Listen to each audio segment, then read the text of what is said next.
তানভীর, আজকে ৭০টি আপিল নিষ্পত্তির বিষয়টি এখন কোন পর্যায়ে আছে, বিস্তারিত জানাবেন। রাব্বি, কোন পর্যায়ে সর্বশেষ পর্যায়ের কথা বলছি। আসরের নামাজের এই সময়টিতে আমরা দেখেছি যে কমিশন 4:15 পর্যন্ত এই যে আপিল শুনানি সেটিকে মুলতবি ঘোষণা করেছে। তারপর আর অল্প কিছু শুনানি বাকি রয়েছে। সেই শুনানিগুলো হয়ে গেলে আজকের মতো, অর্থাৎ যে দৈনিক 70টি করে শুনানি হয়, সেই 70টি শুনানি পুরোপুরি সম্পূর্ণ হয়ে যাবে। এখন সর্বশেষ খবর অনুযায়ী 52টি আপিল মঞ্জুর করা হয়েছে, অর্থাৎ মোট এখন পর্যন্ত মোট 52টি আপিল মঞ্জুর এবং 10টি হচ্ছে নামঞ্জুর। 10টি আপিলকে নামঞ্জুর করেছে নির্বাচন কমিশন এবং এছাড়া স্থগিত রয়েছে তিনটি আপিল। এছাড়া যারা আপিল করেছেন সেসব আপিলকারীদের মধ্যে বা যেসব প্রার্থীদেরকে নিয়ে যাদের মনোনয়নপত্র অবৈধ ঘোষিত হয়েছে তেমন লোকদের মধ্যে 2 জন ছিলেন অনুপস্থিত। এই মিলিয়ে সব মিলিয়ে এটি হচ্ছে এখনকার সর্বশেষ যে হিসাবটি সেটি।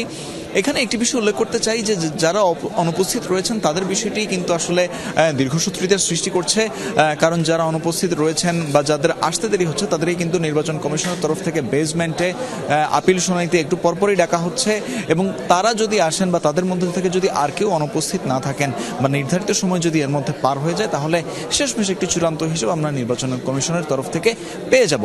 এত গেল হিসাবের কথা। এর মধ্যে আমরা ছিলাম আপিল শুনানিতে, আমরা সেখানে দেখেছি আসলে যে বিভিন্ন ধরনের অভিযোগ ছিল, অনেকে ঋণ খেলাপি ছিল।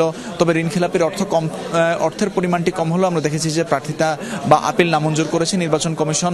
আবার অনেক সংক্ষুব্ধ ব্যক্তি আবার এমন আপিল করেছেন যে যিনি আসলে মনোনয়নপত্র জমা দিয়েছিলেন নির্বাচনে অংশ নিতে, তিনি আসলে বিগত সরকারের সাথে সংশ্লিষ্ট কেউ, এই ধরনের অভিযোগ এনেও কিন্তু অনেকে আপিল করেন এবং সেই আপিলের পরবর্তীতে সেই আপিলেও আমরা দেখেছি, যেমন গোপালগঞ্জের একটি আসনে ছিল স্বতন্ত্র প্রার্থী কামরুজ্জামান।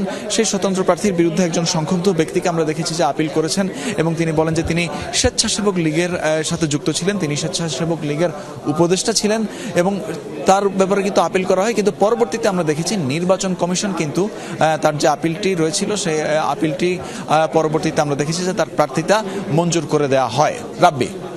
তানভীর, আপনাকে ধন্যবাদ।